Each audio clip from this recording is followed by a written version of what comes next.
Hello, welcome, Jacqueline here again. And for today's video, isi-share ko lang po ang nangyari sa JSIS pension ni tatay.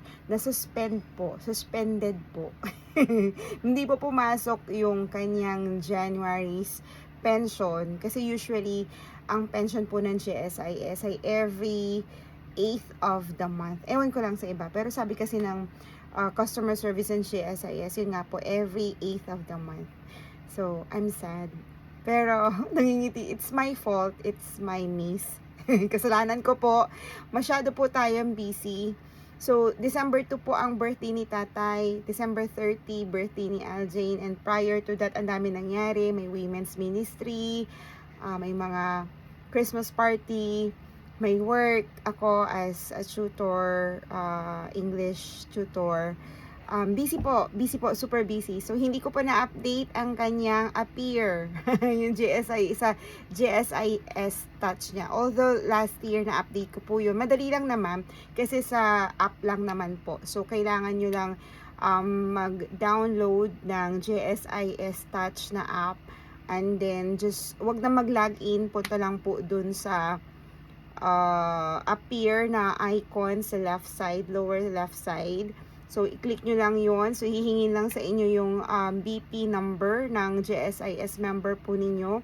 Ang BP number is the business partner number. Mayroon po siyang number si tatay. Hindi ko po ata na-save. Hindi ko alam kung ano nangyari. May isang folder si tatay sa lahat ng documents niya. Medical documents. Pero wala talaga. Hindi ko siya na-save. So, sobrang na-overwhelm tayo sa December sa dami na nangyari at natuwa ako kasi may bonus si tatay noon. Hindi ko naman na-withdraw.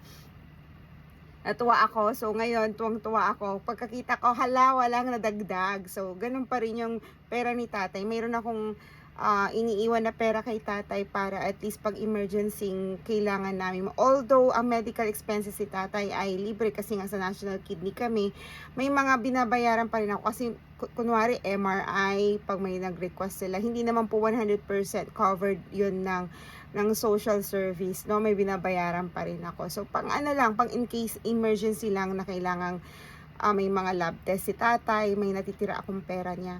So, yun nga po, nasad po ako this time kasi suspended ang status ng pension ni Tatay Pedro. Pero, ayun, inayos ko naman na. So, with the help, ang bait po ng JSIS customer service, and you can just call them. At tao po talaga ang sasagot.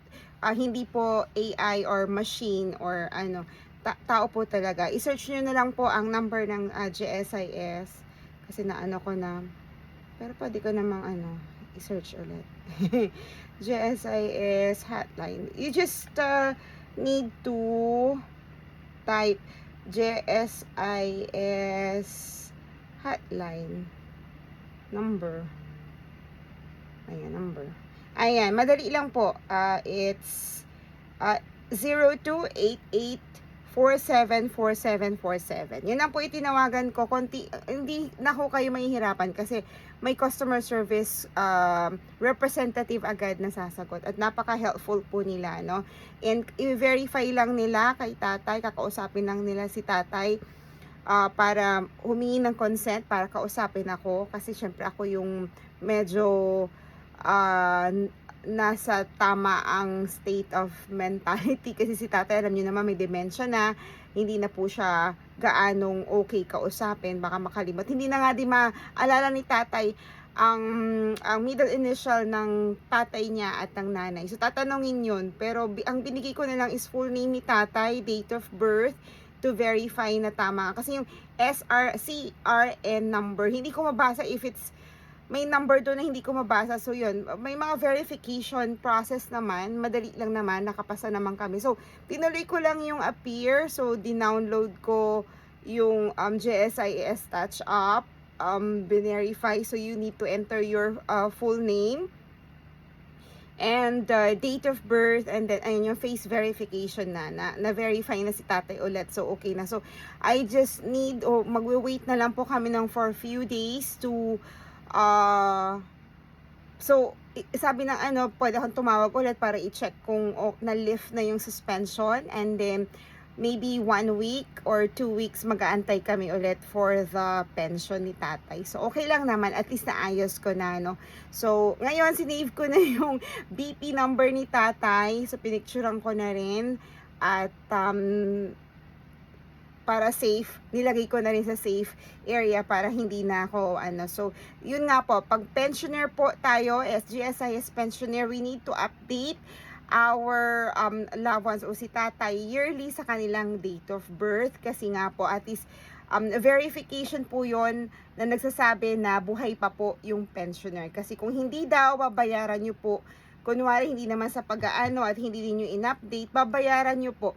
Pero feeling ko hindi naman na mababayaran kasi sinuspend na nga nila so hindi na sila nagpadala ng pension, no? So wala naman ako babayaran if in case na So, sila pa nga ito magbabayad sa akin. So, hopefully, yan, makatulong to sa mga nakakalimot mag-update at in case na tulad kayo sa akin na busy, hindi ninyo na-update ang GSIS appear up or touch up ng inyong mga magulang or loved ones, at least ganito lang po yung gagawin ninyo. Tawag lang po ulit sa number ng GSIS which is 0288474747 and then ipapa-download lang nila yung GSIS Touch App mobile app and then ayun i-enter nyo lang again ang full name at ang date of birth ng GSIS member or pensioner member. So thank you very much for watching my video and have a great day everyone. Thank you and God bless.